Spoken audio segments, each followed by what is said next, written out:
Welcome to Chillin' 101. We hope this video helps. You start by confirming access. Sign into your Google account and open Cloud Console. Once done, create a project and enable the text-to-speech API so you can request voices.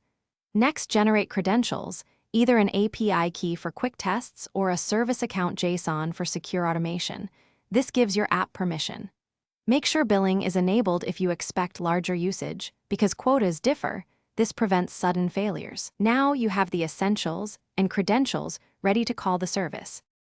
You configure requests by picking a voice and output format. For example, set language code to NUS and choose an expressive name for better intonation. Then decide between plain text or SSML when you need pauses, emphasis, or phonetic tweaks. SSML gives fine control. Select audio encoding like MP3 or WAV and an appropriate sample rate so playback matches your target device.